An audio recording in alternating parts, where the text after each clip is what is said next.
Hello बच्चों, let's read this question. The question says which of the following compounds gives fastest ascent to AR reaction? Option A is chlorobenzene, option B is 2,4 dinitrochlorobenzene, and option C 2,4,6 trinitrochlorobenzene is given, and in option D 4 nitrochlorobenzene is given.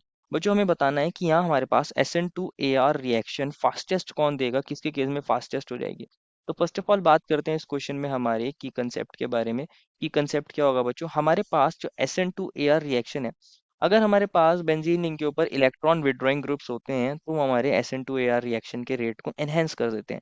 तो जितने ज्यादा electron withdrawing groups होंगे उतना ज्यादा S N two A R reaction fastest होगी। तो हम लिख सकते हैं हमारे की कंसेप्ट के अंदर हमारे पास greater the number of electron withdrawing group, greater the number of electron withdrawing group faster is the reaction. कि हमारे पास जितने ज्यादा हमारे पास इलेक्ट्रॉन विड्रॉइंग ग्रुप्स होंगे उतनी ही ज्यादा हमारे पास कैसी हो जाएगी reaction, S N two A R faster हो जाएगी। Faster is S N two A are.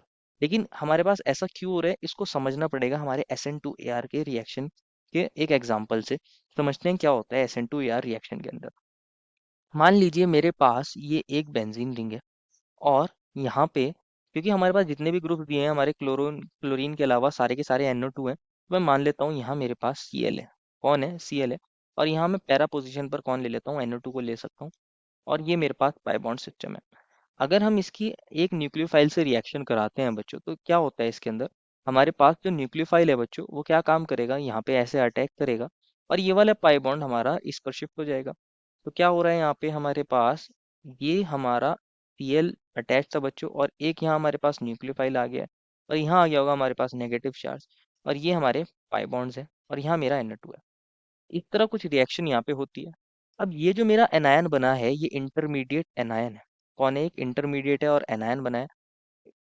तो इसके अंदर क्या हो सकता है बच्चों? रेजोनेंस हो सकता है। क्या करेगा ये हमारे पास इसके अंदर? रेजोनेंस हो सकता है। इसको दोबारा समझते हैं। ये मेरे पास Cl है और यहाँ न्यूक्लियोफाइल है और यहाँ मेरे पास ये नेगेटिव चार्ज आया था और ये पाई बॉन्ड्स थे और ये NO2 है। क्या हो सकता है इसके अंदर बच्चों? ये नेगेटिव चार्ज अगर यहाँ जाएगा तो ये वाला हमारा पाई बॉन्ड यहाँ मूव करेगा, तो यहाँ रेजोनेंस हो सकता है। तो ये मेरे पास यहाँ पे पाई बॉन्ड बन जाएगा। एक पाई बॉन्ड यहाँ था, यहाँ Cl था और यहाँ पे मेरा न्यूक्लियोफाइल आया था। अब क्या होगा? यहाँ पे नेगेटिव चार्ज आया। अगर मेरा यहाँ इलेक्ट्रॉन विड्रॉइंग ग्रुप प्रेजेंट होगा, जैसे कि NO2 ग्रुप एक इलेक्ट्रॉन विड्रॉइंग ग्रुप होता है, यहाँ N पे पॉजिटिव O पे नेगेटिव। क्या काम कर सकता है ये नेगेटिव चार्ज? यहाँ पर भी कॉन्जुगेशन कर सकता है और यहाँ हमारा इस तरह ऊपर पाई बॉन्ड शिफ्ट हो जाएगा। तो यहाँ क्या होगा? न्यूक्लियोफाइल और ये मेरा Cl है बच्चों और यहाँ पे मेरा क्या हो रहा है? पाई बॉन्ड से ये वाले और यहाँ पे डबल बॉन्ड आ जाएगा और N पर पॉजिटिव है और O पर नेगेटिव है और यहाँ पे O पे नेगेटिव है। तो ओवरऑल NO2 ग्रुप हमारा इलेक्ट्रॉन विड्रॉइंग ग्रुप है और वो मेरे नेगेटिव चार्ज को क्या कर रहा है? स्टेबलाइज कर रहा है। क्या कर रहा है? नेगेटिव चार्ज को स्टेबलाइज कर रहा है। वापस से क्या हो सकता है बच्चों? मेरा जो यहाँ नेगेटिव चार्ज आया था, इसके अंदर यहाँ नेगेटिव चार्ज जब आया था और ये मेरा NO2 था, तो अगेन क्या हो सकता है? ये पाई बॉन्ड थे और यहाँ मेरे पास Cl था, यहाँ न्यूक्लियोफाइल था। तो ये नेगेटिव चार्ज यहाँ पर भी रेजोनेंस करेगा और ये वाला पाई बॉन्ड अगेन यहाँ मूव कर जाएगा। तो इस तरह एक और रेजोनेटिंग स्ट्रक्चर बन सकता था इसका।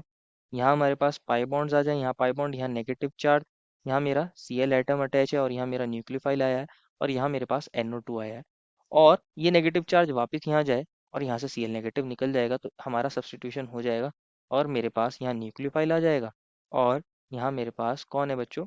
ये मेरा एक पाई बॉन्ड था, एक पाई बॉन्ड ये था, एक पाई बॉन्ड ये था और ये NO2 था। पाई बॉन्ड्स का हमारा डायरेक्शन ये वाला हो गया था, यहाँ पे ये पाई बॉन्ड नहीं है। इस तरह हमारा सब्स्टिट्यूशन हो जाता है। तो ओवरऑल अगर आप देखोगे हमारे पास जो इंटरमीडिएट बन रहा है उसके अंदर हमारा ऑर्थो और पैरा पोजीशन पर नेगेटिव चार्ज आ रहा है। कौन सा चार्ज आ रहा है? नेगेटिव चार्ज आ रहा है।